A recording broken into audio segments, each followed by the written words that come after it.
शांति।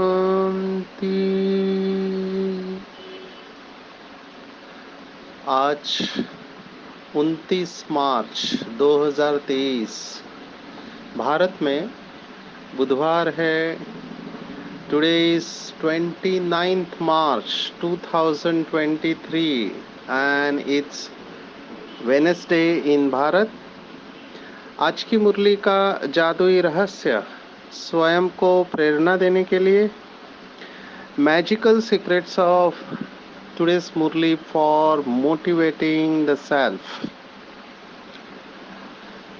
आज की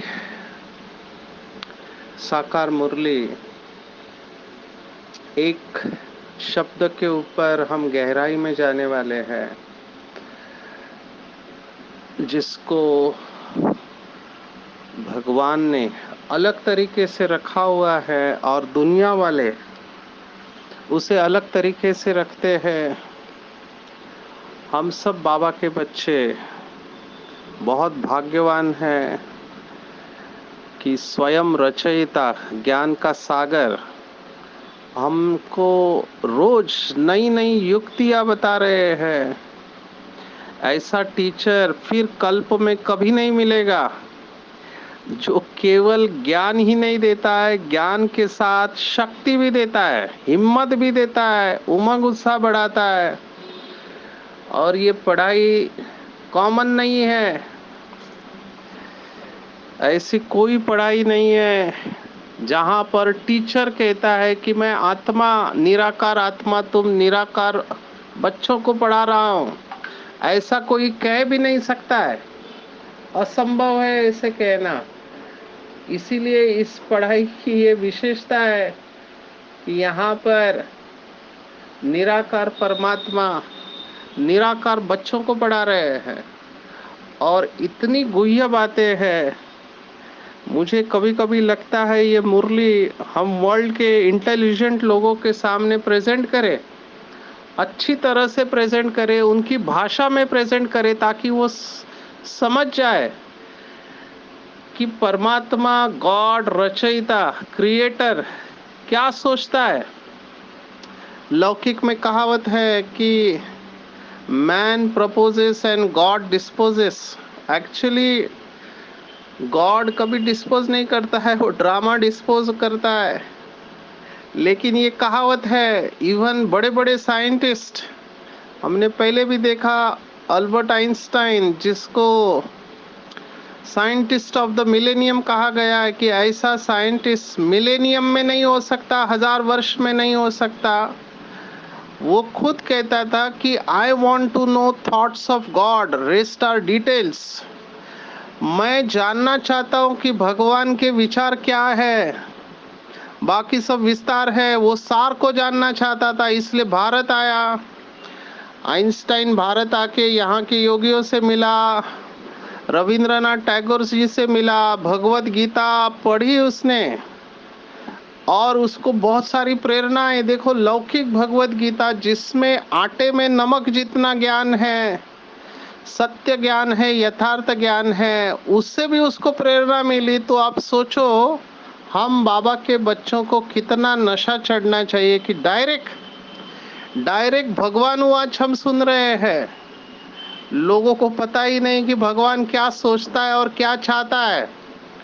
और हम बच्चे कितने भाग्यवान हैं कि हमको डायरेक्ट परमात्मा की पालना मिल रही है, टीचर बनकर पढ़ाई मिल रही है, सदगुरु के द्वारा वरदान मिलने वाला है और मिल भी रहा है।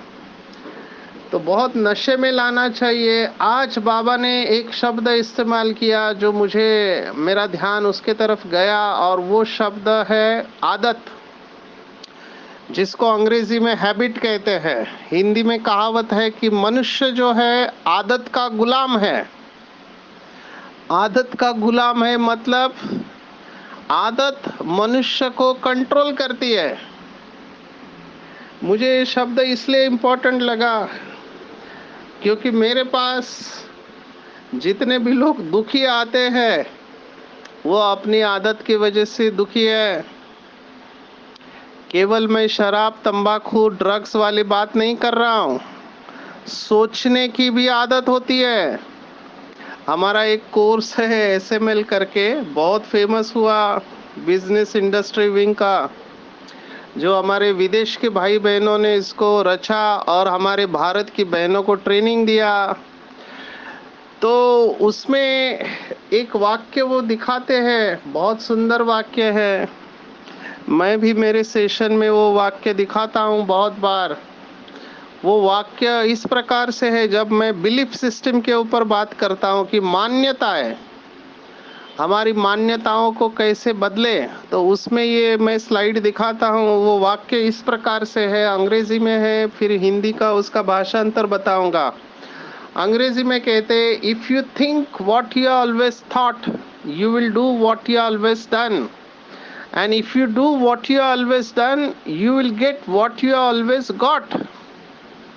माना आप वही सोच रहे हो जो हमेशा सोचते आए हो, तो आप वही करोगे जो हमेशा करते आए हो। और अगर आप वही करोगे जो हमेशा करते आए हो तो आपको वही मिलेगा जो हमेशा मिलते आया है। इसका मतलब, अगर मेरे जीवन में अभी भी दुख है तो इसका मतलब मैं वही कर रहा हूँ जो हमेशा करते आया हूँ। और अगर मैं वही कर रहा हूँ जो हमेशा करते आ रहा हूँ तो इसका मतलब मैं वही सोच रहा हूँ जो हमेशा सोचते आया हूँ। कितने मैं इसके ऊपर उदाहरण दे सकता हूँ, कितने उदाहरण मेरे आंखों के सामने आ रहे हैं। मैं समझाने की कोशिश करता हूँ, कुमार है, कुमारिया है, गृहस्थी है, कि आप इस तरह से सोचो। तो मुझे कहते हैं, डॉक्टर साहब आपके लिए बोलना बहुत इजी है लेकिन हमारे लिए कठिन है वो। मैंने कहा वही तो आपको करना है। इसके ऊपर मैं थोड़ा इसके गहराई में जाना चाहूंगा क्योंकि मेरा काम ही ये है कि लोगों की आदत को बदलना। तो मैं हमेशा रेफरेंस देता हूँ, तो आज मैं रेफरेंस दे रहा हूँ, एक इंटरनेशनल बेस्ट सेलर बुक है जिसका नाम है the power of habit by Charles Duhigg. बहुत सुंदर बुक है। इस किताब का नाम है आदत की शक्ति, कि आदत कैसे हमको कंट्रोल करती है। दो बातें, मेरे पास नशा करने वाले लोग आते हैं, कहते हैं डॉक्टर साहब दिन भर मैं ठीक हो रहता हूँ लेकिन जैसे ही शाम हो जाती है तो जो दारू पीने वाले, शराब पीने वाले, वो कहते हैं कि वो दुकान हमको खींच लेता है। ये आदत है। रात हो जाती है, जो काम विकार वाले रह नहीं पाते हैं, आदत है। अभी ये क्या हो रहा है कि पता है गलत है, पता है नहीं करना चाहिए, फिर भी क्यों कर लेते हैं? क्योंकि आदत के गुलाम है। और बाबा ने आज एक आदत के बारे में कहा है, जो आदत जन्म जन्मांतर की है। और बाबा भगवान यही चाहता है कि बच्चे, एक आदत को आप त्याग करो तो तुम क्या बन जाओगे। देखो कितनी बड़ी बात बाबा ने कहा कि तुम पवित्रता का सागर बन जाओगे। डिफेक्ट निकल जाएगी, सब क्वालिफिकेशन आ जाएगी, केवल एक आदत।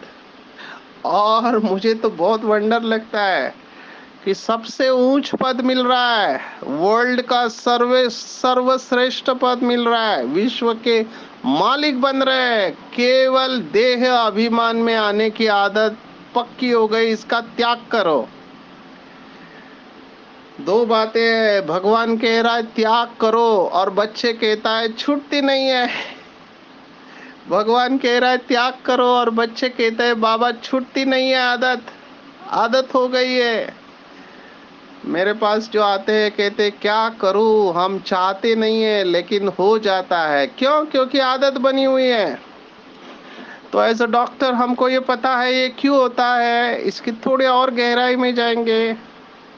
हमारे ब्रेन के अंदर पेशियां रहती है जिसको न्यूरॉन्स कहते हैं। न्यूरॉन्स या ब्रेन की पेशियां आप समझ के चलो, जैसे हमारे स्किन की पेशियां है, पेट की पेशियां, हर चीज की पेशियां होती है। ये पूरा शरीर इन पेशियों से बना हुआ है। जैसे दीवार बनी हुई रहती है ईंटों से, वैसे हमारे शरीर के अंदर पेशियां है।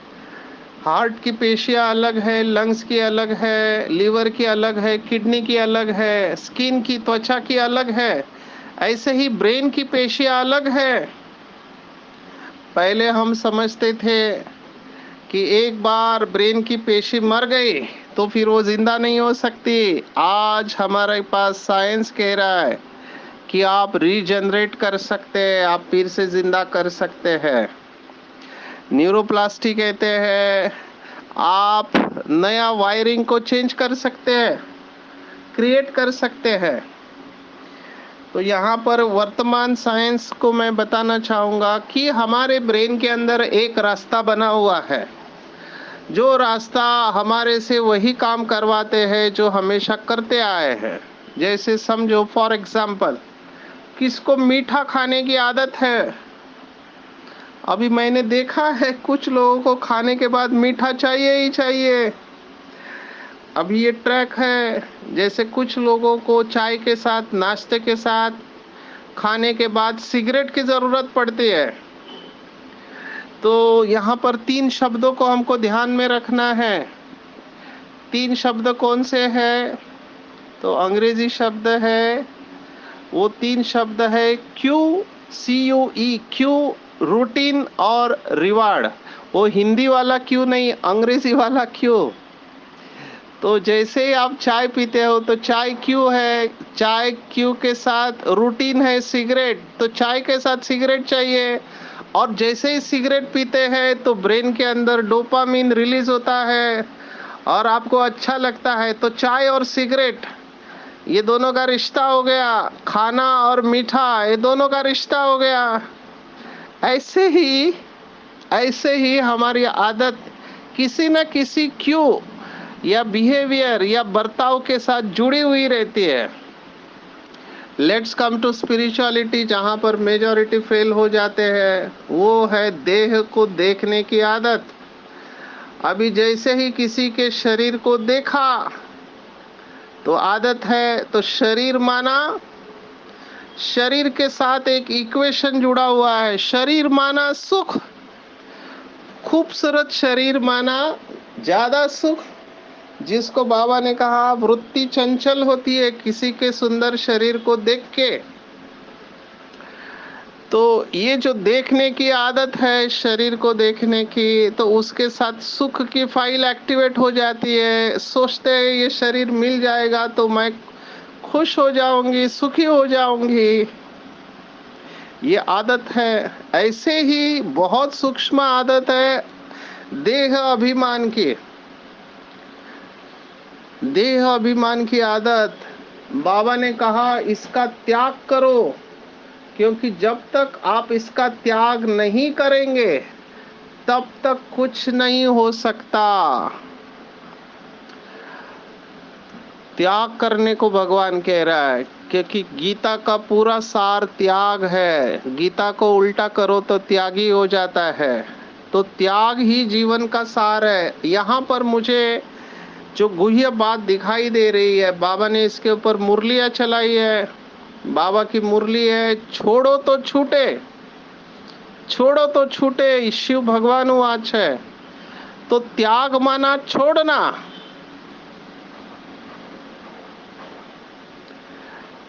शास्त्रों की कहानी है, बहुत मोटिवेशनल है। एक बाज का पंछी उड़ नहीं रहा था, तो राजा ने सभी को बोला कि जो इसको उड़ा के दिखाएगा उसको इनाम दिया जाएगा। सभी लोगों ने कोशिश किया लेकिन वो उड़ नहीं रहा था, वो डाली के ऊपर बैठा हुआ था। तो फिर एक आया, गांव से व्यक्ति आया, साधारण व्यक्ति। उसने केवल इतना किया कि जिस डाल के ऊपर वो बैठा था वो डाल को ही तोड़ दिया। जैसे ही डाल टूट गई तो उस तो उस बाज को कोई सहारा ही नहीं रहा, उसको उड़ना ही था। इसी को बाबा ने कहा है कि डाली वाला पंछी या उड़ता पंछी, डाली वाला पंछी दुखी रहता है, उड़ता पंछी सुखी रहता है। अभी यहाँ पर जब भगवान कह रहा है कि बच्चे त्याग करो, तो कई लोगों को त्याग करना माना उनको तकलीफ लगती है, क्योंकि अभी तक वहां पे प्राप्ति हो रही है। देह भान और देह अभिमान की भी प्राप्ति कम नहीं है। बाबा कहता है माया कंपटीशन करती है स्वर्ग के साथ में, आपको यहाँ पर ही स्वर्ग का अनुभव कराएगी। कहते हैं बहुत अच्छा अच्छा खाने को मिलता है, क्यों छोड़ने का। भगवान ने कहा है कि ब्रह्मा भोजन देवताओं को भी नसीब नहीं होता है। देखो कहाँ की पॉइंट कहाँ लेके जाते हैं। एक भाई ने तो मुझे कहा, मैंने उनको कहा इतना आप मीठा खाते हैं, आपको डर नहीं लगता। तो वो कहता है कि देखो डायबिटीज हो गया तो मैं खा नहीं पाऊंगा, इसलिए अभी से खा रहा हूँ। हर एक का अपना लॉजिक होता है कि वो क्यों कर रहा है कोई काम। तो बाबा स्पष्ट हमारे बुद्धि में विवेक को जागृत कर रहा है कि बच्चे, एक तरफ माया का सुख है, एक तरफ ईश्वरीय सुख है। अभी आपको चूज करना है।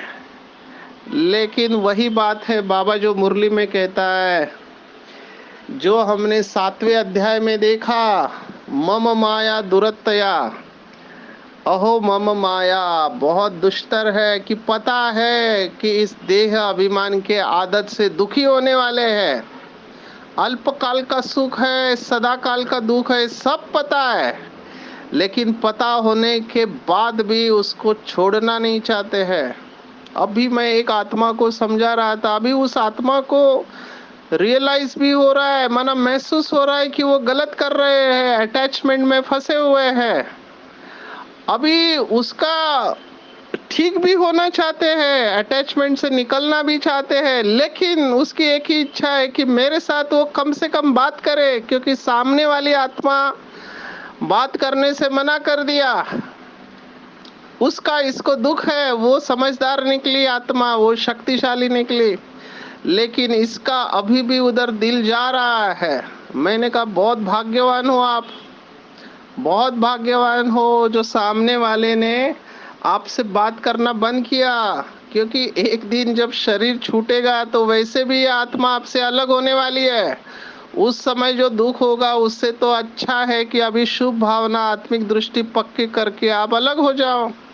ड्रामा आपके फेवर में जा रहा है, लेकिन ये आत्मा समझने को तैयार नहीं भाई है, क्योंकि दिल लगा बैठा है।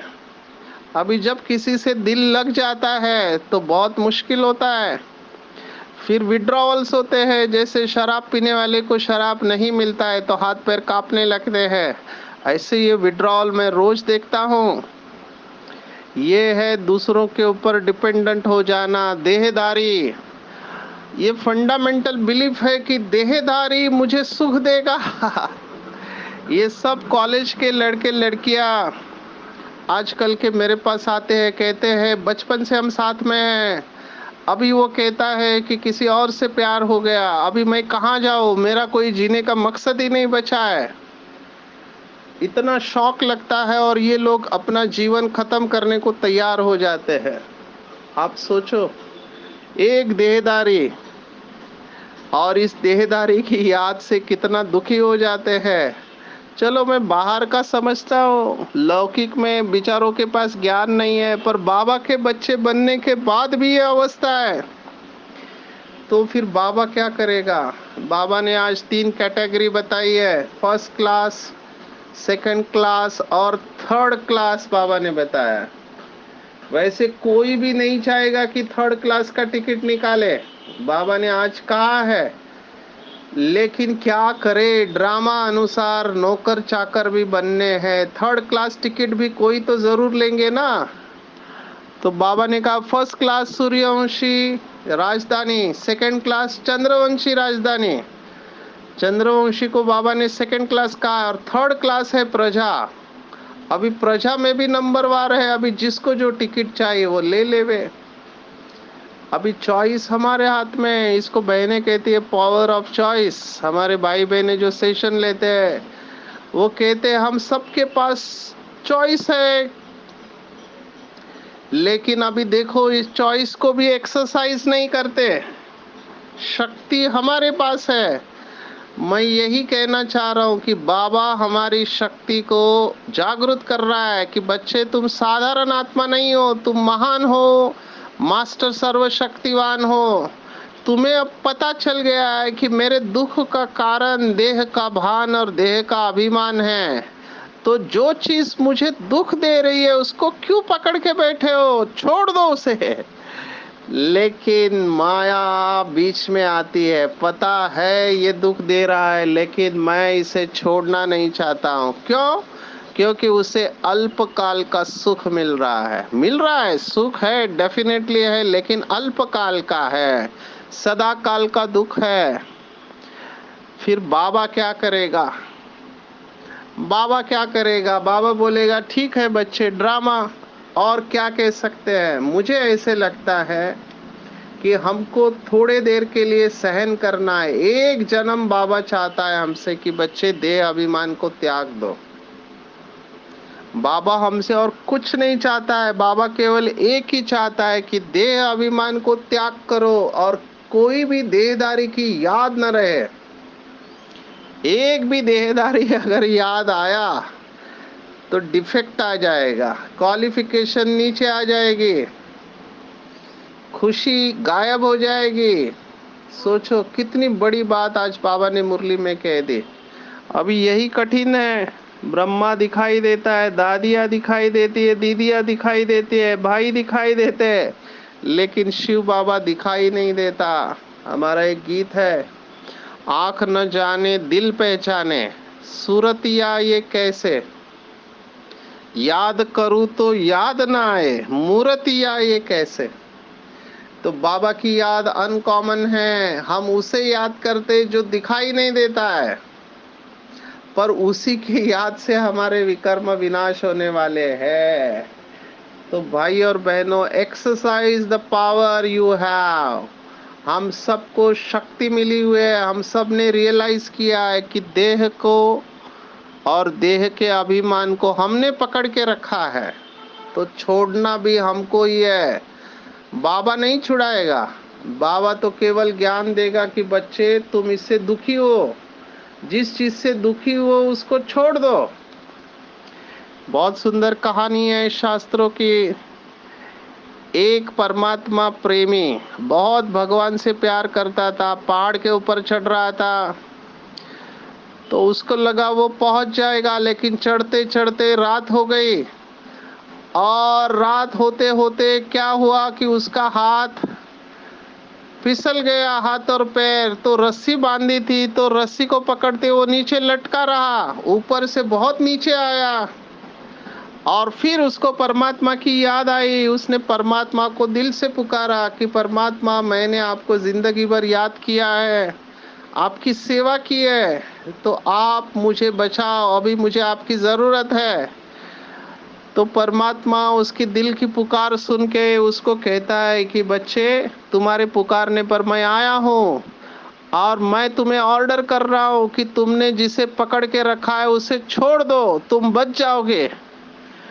तो उसको रात का समय होता है, कुछ दिखाई नहीं देता है। वो कहता है ये कौन सा भगवान है जिसके आधार से मैं जिंदा हूँ, उसी को छोड़ने को बोल रहा है। वो भगवान को कहता है कि इस रस्सी की वजह से ही तो मैं जिंदा हूँ, अगर ये रस्सी को छोड़ दिया तो मैं नीचे गिर जाऊंगा खाई में और मैं मर जाऊंगा।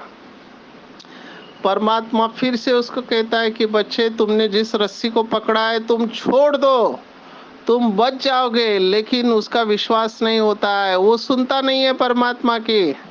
और दूसरे दिन उसके जो टीम है वो ढूंढते ढूंढते आते हैं, और पेपर में हेडलाइन आता है कि एक गिरियारोहक जो पहाड़ पर चढ़ रहा था रात पर ठंडी से मर गया। लेकिन मजे की बात ये थी कि वो जमीन से केवल 3 फुट ऊपर था, अगर वो रस्सी छोड़ देता तो वो बच जाता, लेकिन उसने रस्सी को छोड़ा नहीं और ठंड के वजह से वो मर गया। तो ये सब कहानी हम बाबा के बच्चों की है, जिन्होंने देह और देह के संबंध पदार्थ वस्तुओं को पकड़ के रखा है, इस गलत फहमी में पकड़ के रखा है कि ये हमको बचाएगी, जबकि सत्य ये है कि अंतिम समय कोई भी हमको बचाने वाला नहीं है। बार बार लगातार हम मुरली में ये सुन रहे हैं, बाबा ने कहा ये देहदारी है, न देह की दुनिया न देहदारी आपको बचाने वाले नहीं है, उल्टा आपको नरक में लेके जा रहे हैं। आज बाबा ने उदाहरण दिया है कि कोई मरता है तो कहते स्वर्ग गया, तो फिर बाबा ने पूछा उसको नरक का भोजन क्यों बना खिलाते हो? क्योंकि जैसा अन्न वैसा मन, अगर नरक का खिलाएंगे तो वो नरक में वापस आ जाएगी, अच्छा है वो स्वर्ग में गया। तो ये बात हमारे लिए है। जब बाबा हमको पवित्रता का सागर बना रहा है, स्वर्ग का मालिक बना रहा है, लेकिन हम देह भान को, देह अहंकार को छोड़ नहीं रहे। जन्म जन्मांतर देह धारण किए तो आदत पक्की हो गई है, और जब तक ये देह का भान और अभिमान छूटेगा नहीं, कुछ नहीं होने वाला है। कितना भी सेवा करो, जमा तो हो जाएगा, लेकिन जो उच्च पद चाहिए वो नहीं मिलेगा। वर्थ नॉट अ पेनी चीज का ही विनाश होता है।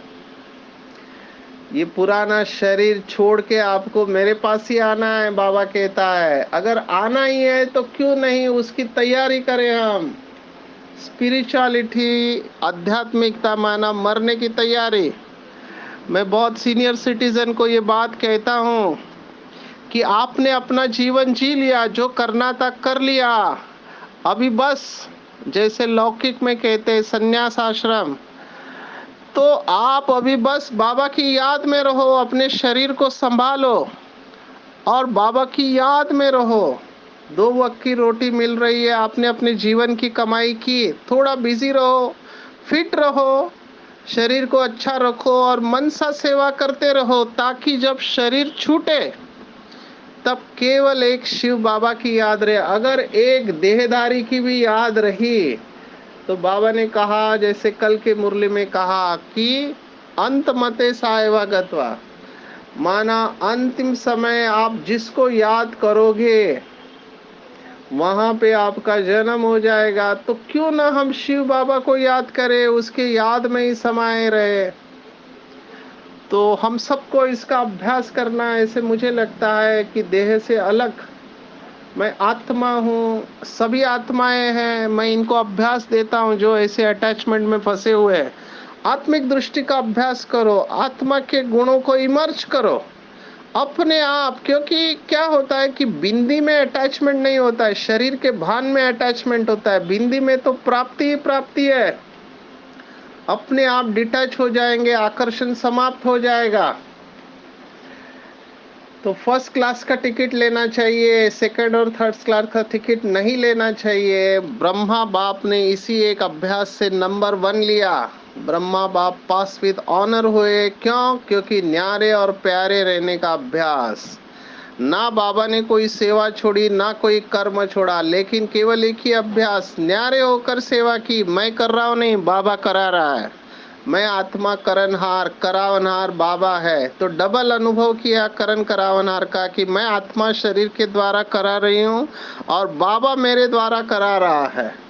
तो सेवा का कितना भी विस्तार हो, कितना भी आप बिजी हो, लेकिन सार स्थिति का अभ्यास कम न हो, तभी डबल लाइट कर्मातीत स्थिति को प्राप्त कर डबल ताजदारी ब्रह्मा बाप समान पास विद ऑनर बन सकेंगे। तो ऐसे हमको भी ब्रह्मा बाप समान स्वयं को शक्ति का स्तंभ बनाना है, जो हमको देखकर अनेक आत्माओं को नई जीवन बनाने की शक्ति प्राप्त हो। तो आज की पूरी मुरली में अगर एक ही बात कहे तो वो है, इस आदत का त्याग करो और नई आदत बनाओ। वैसे साइंस कहता है कि पुरानी आदत को छोड़ नहीं सकते, लेकिन नई आदत को क्रिएट जरूर कर सकते हैं। और बाबा ने इसके ऊपर मुरली चलाई है कि हर गुण और शक्ति को अपना संस्कार बनाओ। तो देही अभिमानी बनने का संस्कार बनना चाहिए। नेचुरली हमारे संस्कार सोल कॉन्शियसनेस के हो जाएंगे। शिव भगवान वाच है कि जब तुम्हारी अवस्था नेचुरली सोल कॉन्शियस होगी तभी नेचुरल कैलेमिटीज होंगी।